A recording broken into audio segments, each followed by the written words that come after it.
সব জিনিসের দামই তো বাড়তি। তেলের উপরে কারণটা তেলের টাকা বেশি লাগতেছে, মালের প্রতি পড়তেছে। ছোট ছোট ফার্মগুলা সব বন্ধ হয়ে আছে, শর্টের কারণে মুরগির দাম বাড়ছে। তেল সংকটের প্রভাব এবার সরাসরি পড়েছে নিত্যপণ্যের বাজারে। বিশেষ করে সোনালী মুরগির দামে এসেছে বড় ধরনের পরিবর্তন।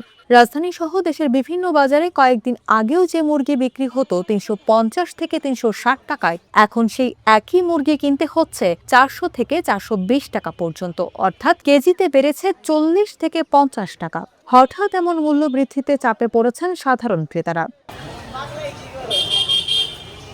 বাজারে ক্রেতা বিক্রেতার ভিড় থাকলেও অনেকেই দাম শুনে পিছিয়ে যাচ্ছেন। প্রতিদিনের প্রয়োজনীয় খাবারের তালিকায় থাকা মুরগি এখন অনেক পরিবারের জন্য হয়ে উঠছে বিলাসী পণ্য। ক্রেতাদের অভিযোগ, কোনো না কোনো অজুহাতে প্রতিদিনই বাড়ছে নিত্যপণ্যের দাম। বেশি, অনেক বেশি, অনেক বেশি। এটা ছিল ৩৩০ টাকা গত সপ্তাহে, এর আগের সপ্তাহে। এর আগে ছিল ২৯০ টাকা, আজকে হলো ৪১০ টাকা। তো অনেক বাড়তি না, সব জিনিসের দামই তো বাড়তি, মুরগি, মাছ, মাংস সবই তো বাড়তি। অন্যদিকে বিক্রেতারা বলছেন, এই মূল্য বৃদ্ধির পেছনে সবচেয়ে বড় কারণ তেল সংকট। খামার থেকে বাজারে পণ্য আনতে বেড়েছে পরিবহন খরচ, যার প্রভাব সরাসরি পড়ছে খুচরা দামে। তেলের উপরে কারণটা মনে করেন আপনার এই যে ভাড়া, আমরা তেলের টাকা বেশি লাগতেছে, মালের প্রতি পড়তেছে, আমরা তো আর বাইতে আনতে পারবো না, ওই তেলের উপরে দিয়ে যাইতেছে। এটা এই জন্যই মালের দামটা বেশি। সোনালী মুরগির অনেক দাম।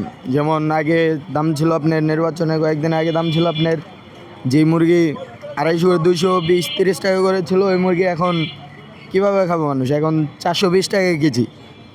ওই মুরগির দাম অনেক বাড়ছে, অনেক। গরিব মানুষ গত সপ্তাহে এরকমই ছিল, একটু কম ছিল, আর একটু ৩০-৪০ টাকা কম ছিল, এখন আবার বাড়ছে। তবে শুধু তেল সংকটই নয়, দামের পেছনে রয়েছে উৎপাদন সংকটও। ব্যবসায়ীরা বলছেন, গত কয়েক মাসে অনেক খামারে মুরগি মারা গেছে, ফলে বাজারে সরবরাহ কমে গেছে উল্লেখযোগ্য হারে। মুরগির দাম এখন অনেক বাড়তি। গত সপ্তাহে যে সপ্তাহে সেম দাম আছে। দাম বাড়তি হওয়ার কারণটা কি? বাড়তি আর একটাই কারণ হচ্ছে, সেটা হচ্ছে বিগত ২-৩ মাস আগে অনেক মুরগি মারা গেছে, ছোট ছোট ফার্মগুলা সব বন্ধ হয়ে আছে, এই কারণে মুরগির শর্টের কারণে মুরগির দাম বাড়ছে।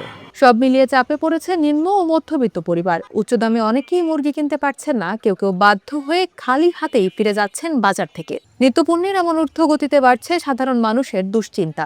তেল সংকট, পরিবহন ব্যয় আর উৎপাদন ঘাটতি, সব মিলিয়ে বাজারে তৈরি হয়েছে অস্থিরতা। এ অবস্থায় প্রশ্ন উঠছে, দাম নিয়ন্ত্রণে দ্রুত পদক্ষেপ না নিলে সামনে কি আরও বাড়বে নিত্যপণ্যের চাপ?